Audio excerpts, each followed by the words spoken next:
pala ako. Hello, hello mga ka-chobbers! Happy maulang hapon! Ayan, kahinto lang nung ulan, nagpalengke lang kami kanina and buti nga hindi kami inabutan ng ulan kasi nag-e-bike lang kami. Tapos, nung bumagsak na yung malakas na ulan, nandito na kami sa aming bahay. Yun, nagluto na ako lahat, inanda ko na lahat ng ating mga paninda. Pero meron pa akong ibang mga gagawin, pero maya pahinga lang tayo ng konti kasi medyo maaga pa naman. 2:00 kasi ko ng hapon nagbubukas ng aking tindahan hanggang 6:00. So, ilang oras lang naman ang aking pagtitinda. 5 hours lang naman tayong nagtitinda. So, okay lang yun. At saka pinahina lang natin yung ulan kasi mababasa yung mga paninda natin kapag nagbukas na tayo agad. So, ngayon, ayan, nakaligo na tayo, nakaayos na tayo. Nagpapahinga lang tayo ng onte. So, maya-maya, laban agad. Ayan. So, kahapon,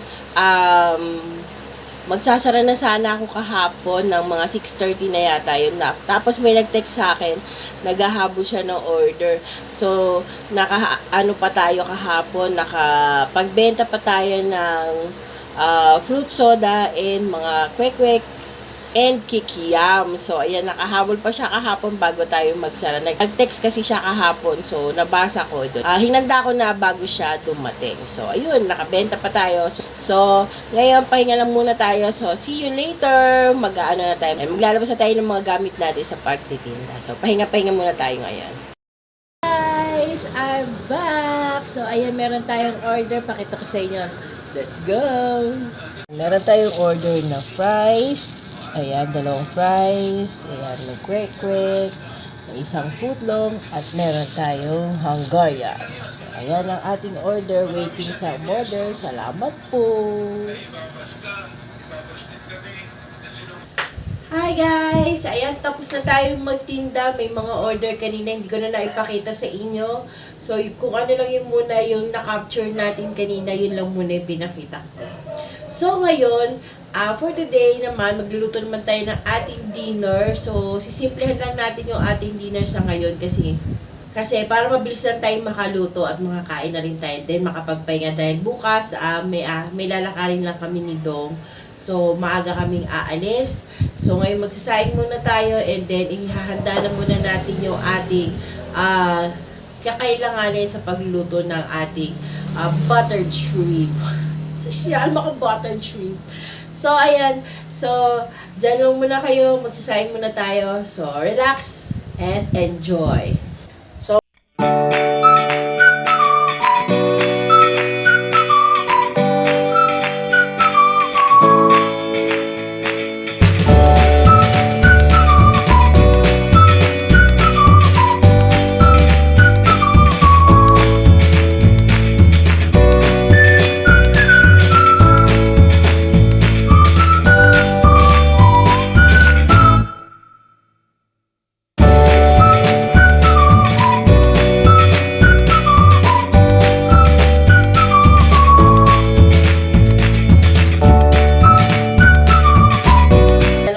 ako ng mga sahog natin para sa ating butter shrimp. So, balikan ko kayo kapag luto na yung ating shrimp. See you later, guys! Hi, guys! Ayan, nakapaghanda na tayo ng ating lulutuin. So, yan, niluluto ko na ngayon ang ating butter shrimp. Hindi ko na pinakita sa inyo yung mga gagawin ko, yung mga rekado, kasi nga, ginawa ko na to before, so meron na akong vlog dito. So, ayan, pakita ko na sa inyo habang niluluto pa natin. So, yung mga hindi pa kumakain dyan, sana hindi nyo siya mapanood ng hating gabi para hindi kayo magutom. So, ayan, pakita ko sa inyo. Tara, let's go! Tada! Ang bango! Ayan. Ang ating buttered shrimp.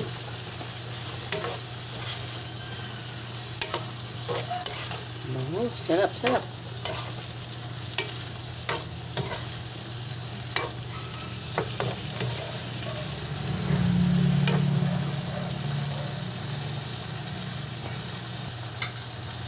Ito na ang ating buttered shrimp. Pinaanan natin siya ng apoy.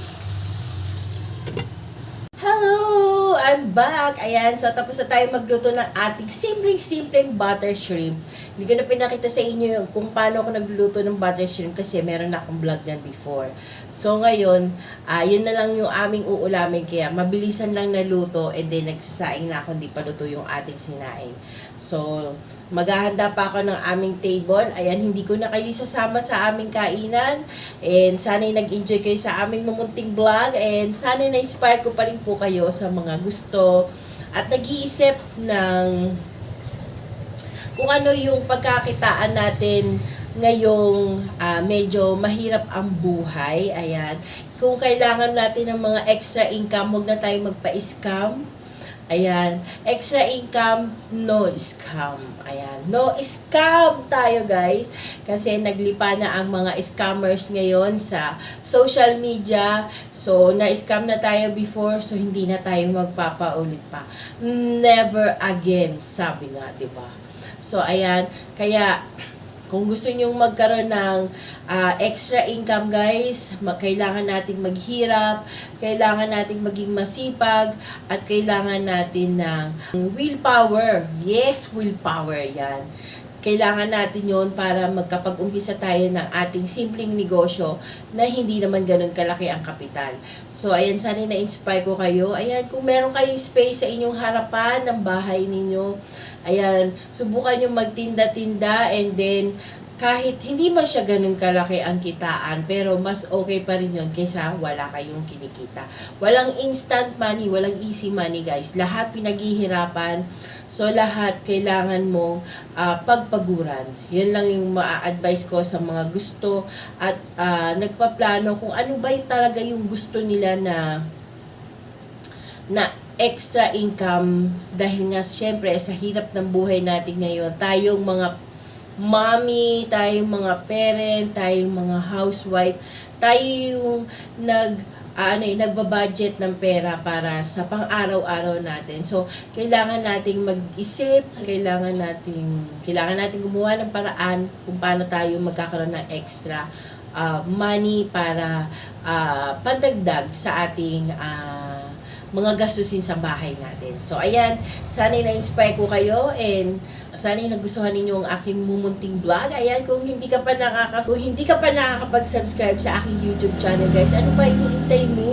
Subscribe na. Marami pa tayong mga tips and ideas na pwede nating i-share sa inyo para naman magkaroon tayo ng extra income sa ating pang-araw-araw na buhay.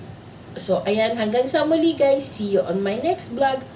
Bye! Kakain na kami. Hindi pa pala. Hindi pa luto yung kanin. So, maghahanda muna ako ng table. So, hanggang sa muli. Bye!